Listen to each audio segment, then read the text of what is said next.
Hello everyone, here's me again with the same topic, improved description of global mixed layer depth using Argo profiling flows. And this time I hope you can understand this topic better about the magic powers of Argo floats. Okay, let's start it. So what's a mixed layer? Please see as these figures. The wind force will drive a mixing process in the upper layer of the ocean and create a vertical homogeneous layer, which means in this layer the temperature and the salinity value is similar, and MLDs mean the mixed layer depth. So why we care about the mixed layer? It's because there's so many marine process what happens in this layer. For example, like water mass formation, freshwater and air exchange, phytoplankton activities, and something related to climate change. So in order to enrich the ocean data, the Argo project was launched in 2000, and for now it's over 3,000 floats and produce over 100 units of data per year. This is a picture of Argo. And I remember last time someone asked me about how the Argo work. This is a small animation. First, the Argo will descend to a depth called drift depth. It's around 1,000 meters and stay here for 10 days. And next, it will continue in descent to a depth called profiling depth. It's between 2,000 to 6,000 meters. And finally, it will return to the ocean surface and transmits the data to the satellites before starting the next circles. This is the distribution of the data in World Ocean Database in 2005, collected by the CTD data and OSD Ocean Station data. And this is the data distribution collected by the Argo in 2007. You can see there's much more data in every region of the sea. This also another figures about the data distribution. The x-axis is time and y-axis is the rate of field grid. So why is that? I will explain this with a very simple examples. If there's a 3 times 3 totally 9 grids table, and we assume that there's 6 grids have a data, the rate will be 6 divided by 9 is 0.66. If you can understand this, let's use a little bit advanced example. This is a picture of the Pacific. We briefly count that there is 50 grids in total, and we assume that there's 8 grids covered by the data. The rate will be 8 divided by 51 is 0.157.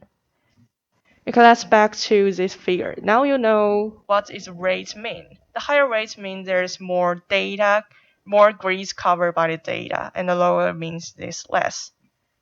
And these different lines mean in a different ocean. Upper here is the Argo, and the red line is for the data covered by the World Ocean Database. It's only 0.05 in 2008. So conclude these two figures, we can know that the data collected by Argo floats are more complete and filled almost every region of the ocean. The objective of this research is that we believe we can use Argo data to construct and describe the distribution of global MLD in a high temporal and spatial resolution. In order to achieve this objective, we need to do two things. First, we need to construct a global MLD map using Argo flows profiling. And next, we need to compare it with the station data to show the advantage of Argo data. Okay, let's move on to the data and the method part. First, we need to do the quality control for the Argo data in order to make sure that they have both temperature and salinity. It's better for the MLD calculation, and they need to in this range, specific range. After doing the quality control, we can make this figure. The x-axis is time, and the y-axis in the left-hand side is the number of profiles. In the right-hand side is the rate. And the black area is mean the number of bad profiles, and the gray area is mean the number of all profiles. Let's see the rate of biprofiles. It's decreased dramatically from 60% in 2001 to less than 10% in 2008. So, since 2004 is here, the rate of bad data decreased and stabilized. Let's focus on the bad data in 2001. You can see there's most of the bad data is because there's no salinity sensor, it's 82%.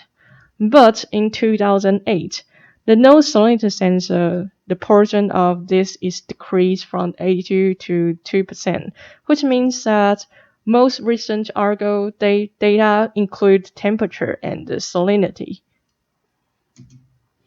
Next, I will introduce these two stations. One is in the high latitude area, it's called Station Papa, and another is in the low latitude area, it's called Station Triton.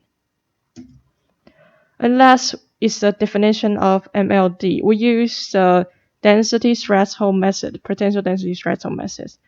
We set the density in 10 decibars as a starting point, and then we compare the density in each depth with the density in 10 decibars to calculate the differences, just like this. We minus these two. And if the differences is less than the standard value, which is 0.03 kilogram per volume in this research, we define this layer as a mixed layer. If a difference is larger than the 0.03 kilogram per volume, we define it as a pycnocline. So the MLD will be the distance from the surface to the bottom of the mixed layer. Okay, here's the results. First is a global MLD map. This is a map constructed by Argo data in March and in October in 2008. The legend, the color bar here is mean the MLD, and the red is deeper, the blue is shallower. We can see there is a seasonal variation in the high latitude area, and the maximums will happen in the winters. We can also observe some regional differences in the subtrophic area and in the eastern of the oceans, which has the deeper MLD. And the next result is a comparison with the station data. First is the station Papa. Just in case you forgot where the station is, I put the little map here. And this is the figures. X-axis is time and Y-axis is the water depth. The color bar is mean the density, with the white is the low density and the black is the high density. There's three different colors of the lines here. It's mean different time resolutions. The green is the daily means and the blue is the monthly mean and red is the 10 days means of the MLD. We can observe a clear seasonal variation here.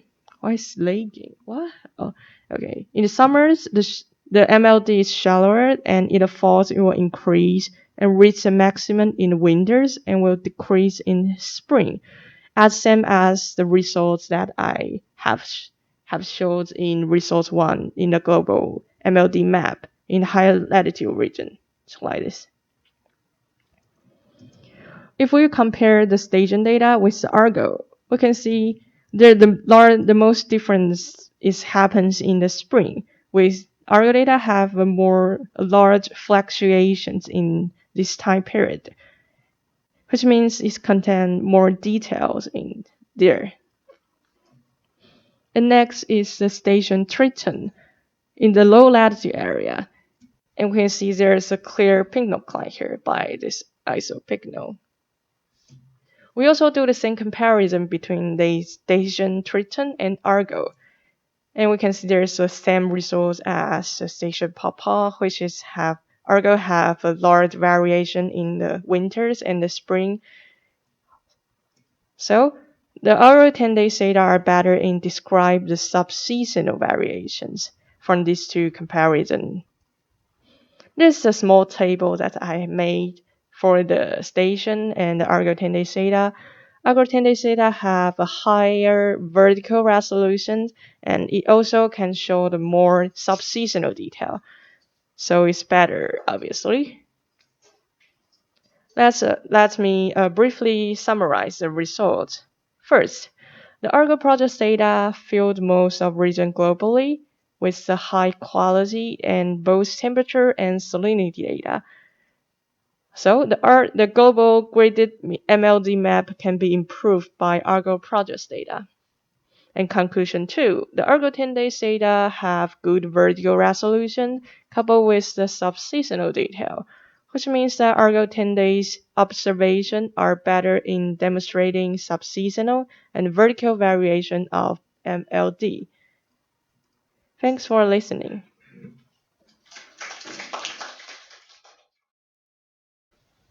I think your slide is greater than last time.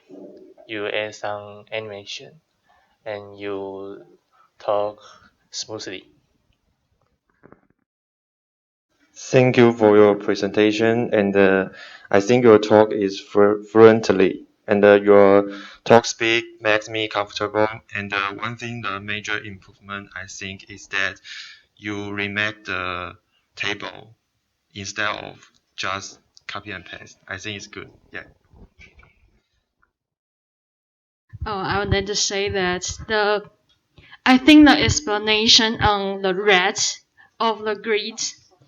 I think the explanation on red of the grid is very impressive because you give an easy example for us to understand the y-axis, and I think that really impressed me. Thank you. Thank you. Okay.